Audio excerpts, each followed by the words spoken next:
Could the gathering of a diverse group of seniors and artists celebrate our similarities and differences and provide an opportunity for sharing our own cultures and histories? This question was the basis for the On the Table project created and funded by Embrace BC and the Collingwood Neighbourhood House that occurred from February to May 2013. My name's Cassandra Lee. And I'm Emily Chan. And we are two introspective video storytellers who documented the workshop process involving 4 different artists: Carmen Rosen, Yoko Tamita, Siobhan Barker, and Stephanie Lim.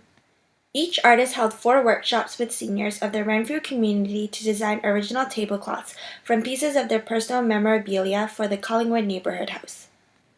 While all seniors were invited to share art, thoughts, laughs, and meaningful personal stories in this collaborative project, this video will be highlighting 4 seniors' personal stories: Sheila Rosen, Myrtle Dirksen, Anne Rivard, and Janet Lee, all exemplified common themes of rediscovery, renewal, and identification.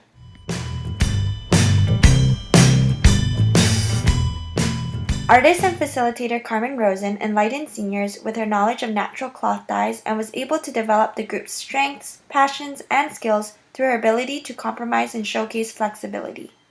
Sheila Rosen, Carmen Rosen's mother and workshop participant, connected with her daughter's passion of artistry. Through this project, Sheila recognized the impact of her own poetic talents and was able to share her life experience using those skills. I'm the kind of person that gets all excited about words and the sound of words. Sheila started pursuing her passions with poetry 20 years ago and is now inspired by life experiences such as those spent with her husband, Norm. One is called Ripe Blackberries, and that was when Norm and I went to the Museum of Anthropology. Then I started trying to write a haiku. I eat the last piece, especially the sweet spilling juice, blackberry pie.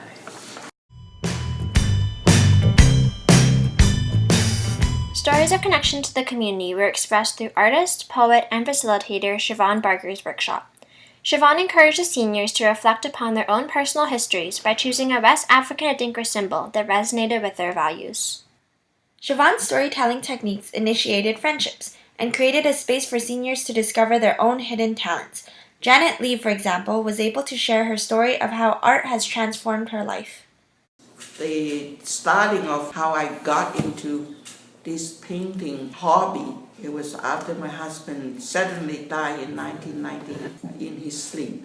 How I got into this, because I was so upset. One day one of my good friends invited me over to tea, and so she said, okay, let's go downstairs to paint. And I said, well, I don't even like art. We did it, and before I know, we have spent it 4 hours, just go like that. That I know that's God's gift to me, that I can make colors like this.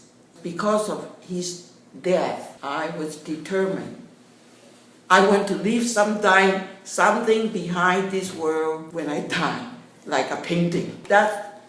Maybe that was the reason that I worked so hard, and then also maybe because I was in so much grief. I needed something to take my mind off. Janet was able to gain a new sense of awareness and purpose to her life's journey.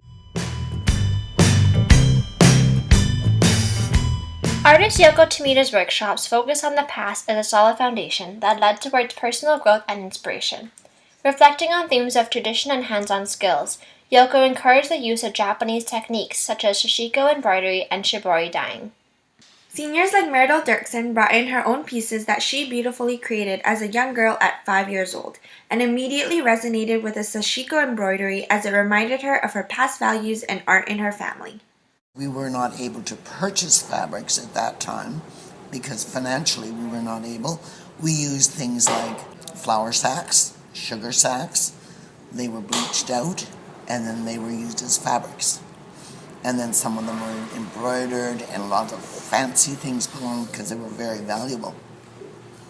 So that's part of what that story, when I brought it to the center here, to let them know that because we didn't have the technology of a radio, TV, or any gadgetry things, our time was spent in developing the skills that were available to us.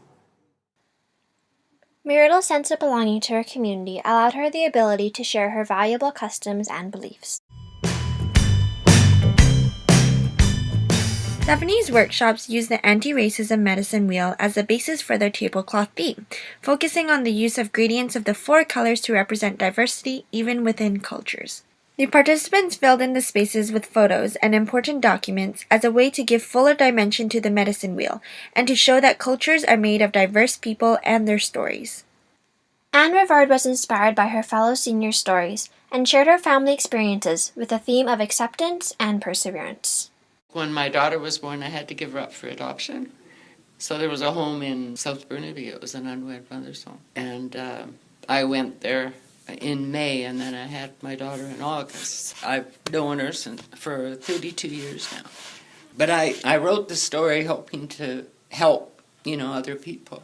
Anne's past has provided her the strength to share her story as a venue of inspiration to others. Beyond the Table workshops created a safe space for acceptance, understanding, inclusion, and diversity amongst seniors and artists to design an authentic tablecloth that embraced all of their personal experiences. To do things together in the workshop was fun. It was meaningful because I met new people, I think, and worked with them and heard their stories. Every new experience is something that you can pass on to somebody else.